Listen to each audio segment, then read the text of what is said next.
Okay, sa mapagpalang araw mga kateknisan, mga ka-DIY, mga ka-master, meron po tayo ditong repair na LED TV. Ito po ay Sharp. So, nasa 32 inch po ito.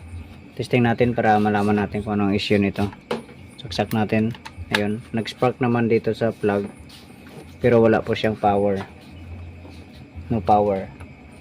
So, pagsaksak ko, nag-spark naman dito. Okay, sige. Samahan nyo po ako. Ayusin po natin ito.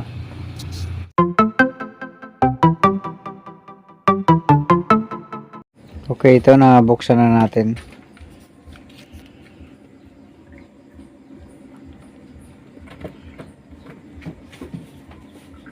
So, ngayon wala pa naman tayong nakitang mga putok na mga piyesa. Okay, kuha lang muna ako ng tester. Okay, ito. So, check muna natin itong kapasitor kung may laman o wala na voltahe. Check natin.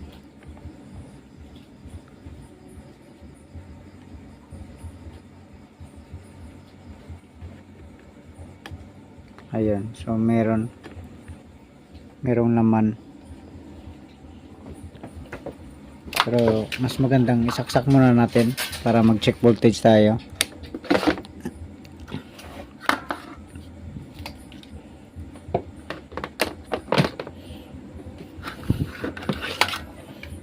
Lagay muna natin ito sa ground. Tapos saksak natin.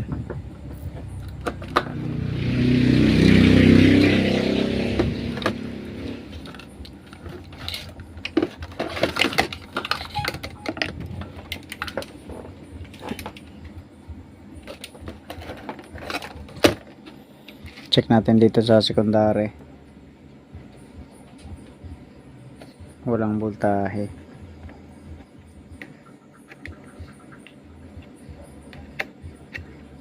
So walang voltahe, walang secondary. Check natin ng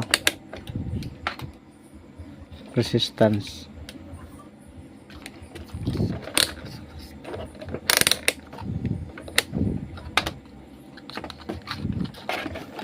Check natin tong kapasitor.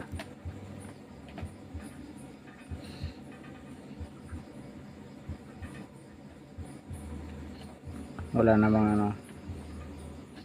namang grounded.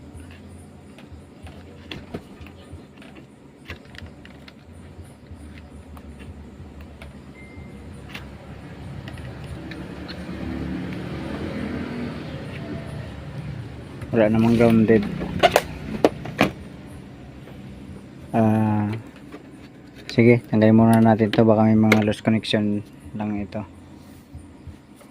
So tingnan natin tong kabila nya. Ito bali chinek natin. So wala namang mga loose connection. Pero sa mga na-experience ko nito, itong optocoupler ang pinalitan ko. Pero ito bali bago tayo magpunta sa optocoupler, check lang muna natin kung may supply itong IPM nya. IPM ba? Kalimutan ko na pangalan nito. Tapos itong pinaka-regulator nya, check natin kung tagos ang supply dyan.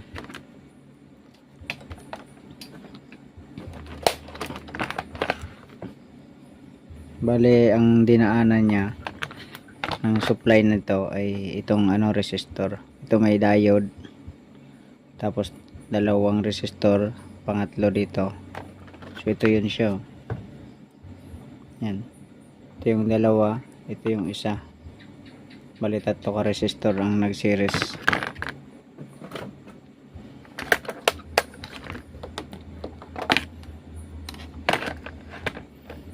Okay, so bali saksak natin.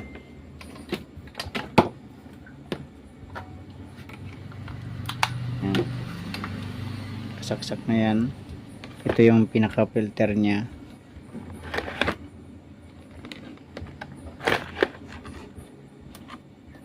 Ito yung pinaka filter.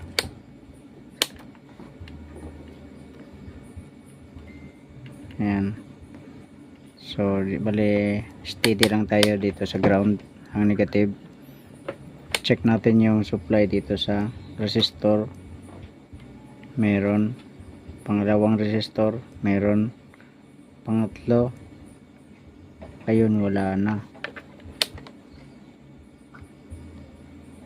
Wala nang supply. Ito dito sa itong dalawa okay. Sa pangatlo wala nang supply. Check natin itong regulator na to. Yan, tagos naman. Bale, sige, bunutin muna natin. Discharge muna natin, tapos check natin ang resistor na to, yung mahaba ang paa. Okay, ito na hang na natin. Ayan. So check, bali ang range natin ay 10k times 10k. Tapos yung battery natin ay mahina, so hindi makaabot sa infinite. Bali dito tayo, malaman naman natin dapat ito ay, ang value kasi nito ay ano, 220k. So ang color niya ay red, yellow. So parehas lang silang tatlo ng ano, value. So check natin itong dalawa muna. Bali naka-series lang naman kasi ito, kaya kahit isa lang ang hiyang natin, pwede nang i-check yung ano, dalawa, lahat tatlo.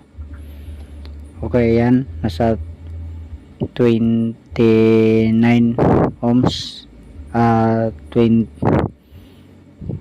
ano na ba, kalimutan ko na, times 10k, nasa 400.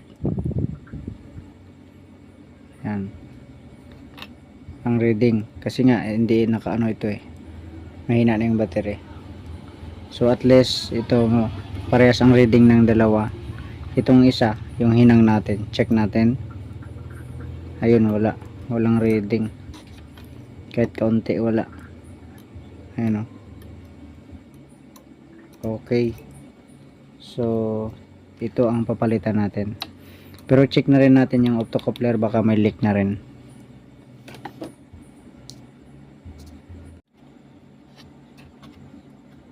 Okay, ito napalitan na natin. Ito namang optocoupler, pinalamig muna natin, kasi kapag pag mainit pa bago i-check, i-tester, ay hindi makita ang leakage nya. So ito, bali check natin. Ito yung number 1, number 2, number 3, number 4. So dito tayo sa 2-3 na pin. Dapat ay may konting reading to dito, tapos pag reverse ay walang reading. Ayan, so may reading siya. Reverse natin, dapat walang reading yan. Ayun, may reading konti, so may leak na siya. Dito sa kabila dapat ay baba ang reading, at saka ang reverse niya ay walang reading.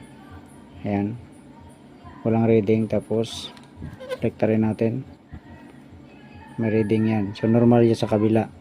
Ito sa kabila ang may leak, so palitan na lang natin.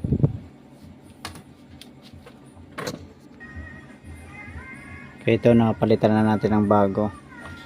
So clarification pala doon sa sinabi ko kanina na pin, bale 3 and 4 pala doon ang may leak.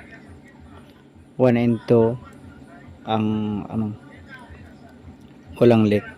So yung dito banda sa primary ang may leakage. Okay, so testing natin ito.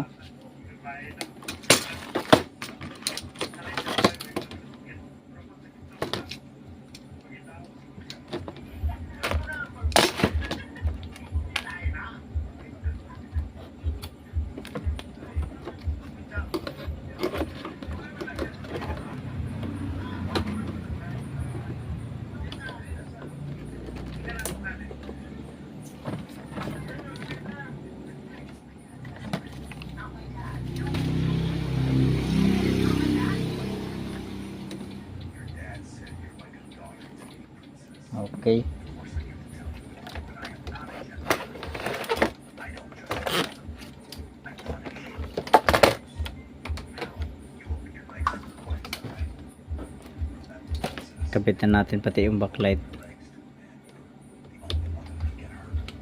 Sige, saksak.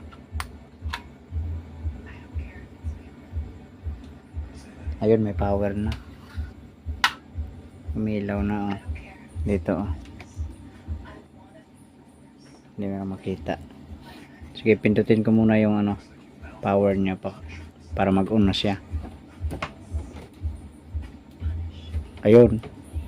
Umilaw na yung backlight.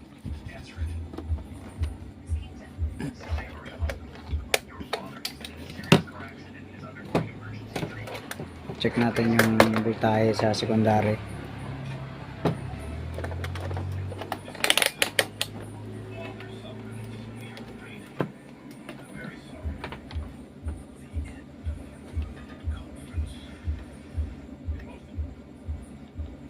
Ayan.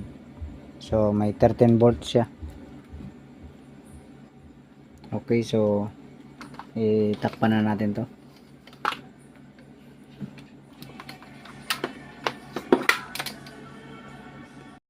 Okay, ito natakpan na natin. So sige, saksak natin. Hindi ko muna kinabitan ng signal kasi malayo yung ano, mahirap ang space dito.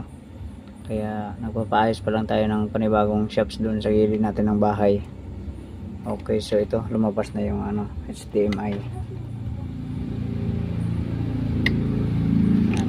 So nakaset kasi siya sa ano, sa parang video yata. Ayun, nakapatay pa.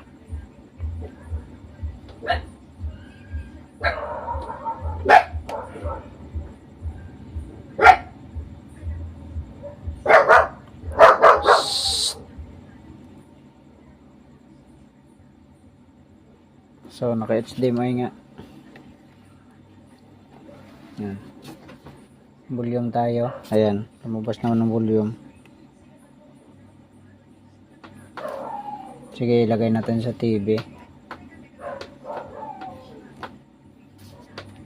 Ayaw mag ano.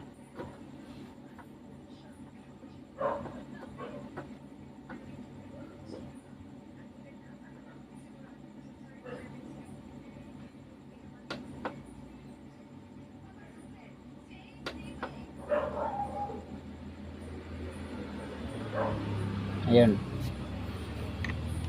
So malinis naman ang kanyang screen. Wala namang mga go hit. Okay, sige, hanggang dito na lang video natin. God bless po sa inyong lahat.